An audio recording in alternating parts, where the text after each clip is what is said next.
पापा कुशा एकादशी की व्रत कथा। पापा कुशा के महत्व को समझने के लिए समय के पहिए को पीछे घुमाते हैं और चलते हैं युधिष्ठिर जी के महल में, जहाँ युधिष्ठिर जी अपने मार्गदर्शक भगवान श्री कृष्ण से पूछ रहे हैं, हे प्रभु, अश्विनी मास में शुक्ल पक्ष में कौन सी एकादशी आती है और उसका महात्म्य क्या है? कृपा कर इसका विस्तृत वर्णन करें। श्री कृष्ण बोले, हे राजन, आपने एक बहुत ही महत्वपूर्ण प्रश्न पूछा है। आज मैं आपको समस्त पाप कर्मों का नाश करने वाली पापा कुशा एकादशी के बारे में विस्तार से बताऊंगा। इस दिन मनुष्यों को पूरी आस्था के साथ भगवान विष्णु की पूजा अर्चना करनी चाहिए। आपको यह जानकर आश्चर्य होगा कि जब मनुष्य अपनी समस्त इंद्रियों को वश में करने के लिए तपस्या करता है और उसे ऐसा करने से जिस फल की प्राप्ति होती है, उसी फल की प्राप्ति उसे मात्र इस एकादशी पर भगवान श्री हरि के भक्ति पूर्वक व्रत करने से मिलता है।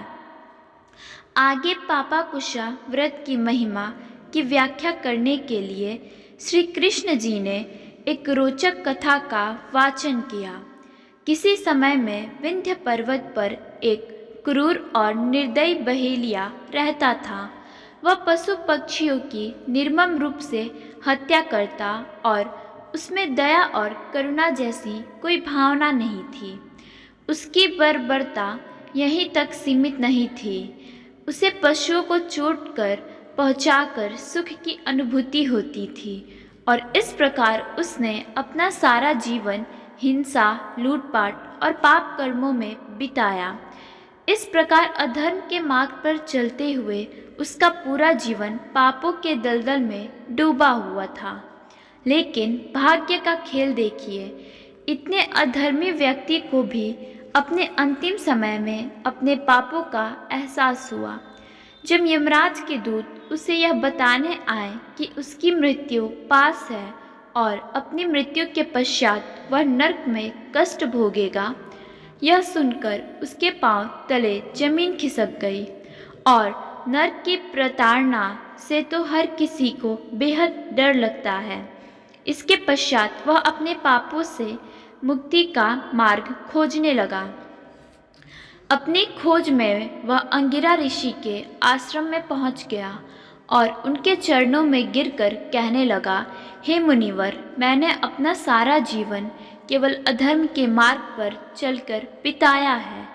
मैं आपकी गलतियों का पश्चाताप करना चाहता हूँ और अपने पापों से मुक्ति पाना चाहता हूँ। आप तो परम ज्ञानी हैं, कृपया मुझे धर्म के मार्ग पर आगे बढ़ने का उपाय बताएं। यह सुनकर ऋषि अंगिरा बोले, तुमने अपना पूरा जीवन केवल प्राणियों के अहित में व्यतीत किया है, इसलिए तुम्हारी जगह नरक में निश्चित है। लेकिन अगर तुम चाहते हो कि तुम अपने पापों का प्रायश्चित करो और तुम अश्विनी माह के शुक्ल पक्ष में आने वाली पंपा कुशा एकादशी को व्रत करो और इस दिन भगवान विष्णु की पूजा अर्चना करो। श्री हरि की भक्ति ही अब तुम्हें जीवन में सही मार्गदर्शन दे सकती है। यह सुनकर बहेलिये ने पापा कुशा एकादशी के दिन भगवान विष्णु की आराधना की और व्रत रखा। भगवान विष्णु जी की कृपा और पापा कुशा एकादशी की महिमा के प्रभाव से अपने जीवन के अंतिम समय में वह अध्यात्म के मार्ग पर लौट आया। अपनी कथा का अंत करते हुए भगवान श्री कृष्ण युधिष्ठिर जी से बोले कि इस पृथ्वी पर श्री हरि के पवित्र नामों का उच्चारण मात्र करने से व्यक्ति को समस्त तीर्थों का फल प्राप्त होता है और इन नामों का उच्चारण यदि एकादशी के दिन किया जाए तो उस व्यक्ति को मोक्ष की प्राप्ति होती है।